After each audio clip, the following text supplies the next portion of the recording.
Ngoba ukhulekela ufikile waphila nawe sengiyakholwa ngicela manje ukuthi sihlise. Amen. Sihlisa inkolo sithi abangiphathisa zona. Angafunda ukuthi lezo zinto ephathisa inhoza mama. Sayithatha sombanga sekhoneni sebumgodi sihlisa izinto egcwele amabhakede kwakuqhuma imbani phezulu elihlaza. Amen. Waphila umama. Yabuya indodana yakhe bengasabuye ekhaya.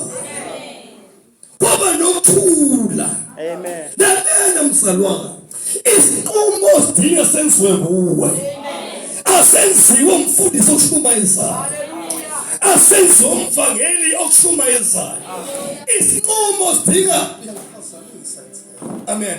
Isinqumo sidinga wena. Bamba namazalwane. Isinqumo sidinga bani?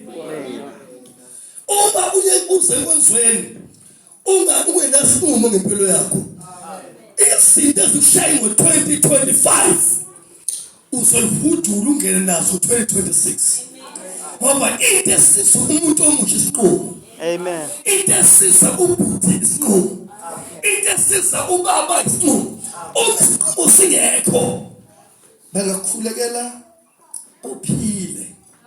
Uhamba isikhathi ugula uthi iyabazi thoba khulekela abantu baphile bobe bagula akunjalo. Amen. Isinqumo sakhe idimoni lihloniphe lisaba uNkulunkulu. Amen. Wahamba uNkulunkulu ngamfaka enhlizweni yakho yabona inkingi. Amen. Into ufuna wenze njengamanje iba isinqumo esanele uthi noma ekhaya uthi abakholwa mina ngizokholwa. Amen. Noma kuthiwa ngondliwa you ngondliwa bani kodwa manje izinto zami zimile. Sithathe 2 years 3 years 4 years angikholwa. Cela uJesu manje ngihlupheke kodwa ngifuna into engidaleyo niyenzeke. Amen.